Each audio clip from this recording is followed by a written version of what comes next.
Dracula, the bloodthirsty vampire who lurks in our nightmares, sipping on vintage O-negative, I suppose.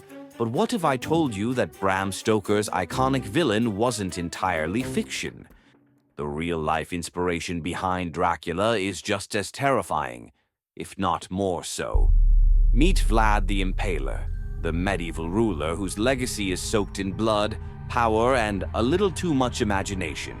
Today on Turn Back Time, we'll explore the dark history of Vlad Dracula and the twisted legacy that inspired a literary legend. Let's sink our teeth into it, shall we?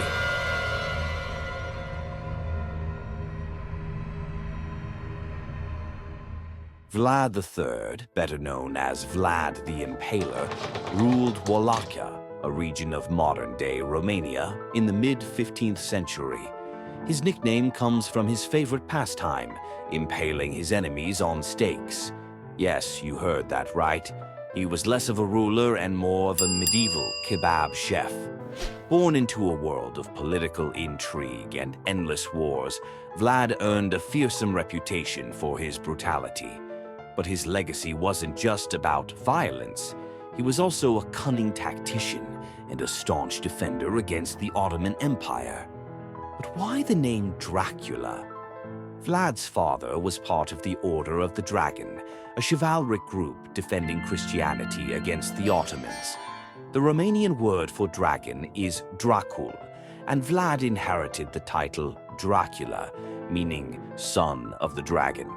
Of course, over time, Dracul also came to mean devil. So, not exactly the best rebranding effort.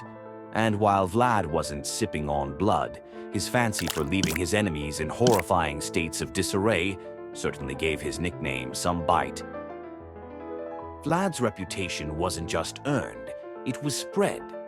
Stories of his brutal punishments, like boiling people alive, skinning them, or impaling thousands, were exaggerated by his enemies and printed in pamphlets across Europe. He was essentially the original clickbait headline, "You won't believe what this Transylvanian warlord did to his enemies." But Vlad's methods weren't entirely madness. His ruthless tactics kept his enemies terrified and his people, well, somewhat safe. You can imagine the awkward town hall meetings, though. Fast forward to the 19th century, when Irish author Bram Stoker was crafting his vampire novel. Stoker likely borrowed Vlad's name and reputation for cruelty, blending them with folklore about undead creatures who preyed on the living. The result? The Dracula we know today, a suave, immortal aristocrat with a serious neck fetish. But don't let Vlad's historical image fool you. While Stoker's vampire was charming and seductive, the real Dracula wouldn't be caught dead, well, undead, in a cape. In Romania, Vlad Dracula is seen as more of a national hero than a villain. His ruthless rule is remembered as a necessary evil to maintain order and fight off invaders. In fact, modern tourism in Transylvania leans heavily into both sides of his legacy. History buffs flock to his real-life castle, while vampire fans visit spooky attractions inspired by Stoker's tale. It's fascinating how one figure can embody both heroism and horror, depending on who's telling the story. Kind of like when someone says pineapple on pizza is a good idea. Incorrect. It's all about perspective. Vlad the Impaler's legacy is as sharp as the stakes he famously used. Whether you see him as a hero, a villain, or the reluctant inspiration for pop culture's most famous vampire, his story is a reminder of how history and fiction often blur the lines. Thanks for watching Turn Back Time.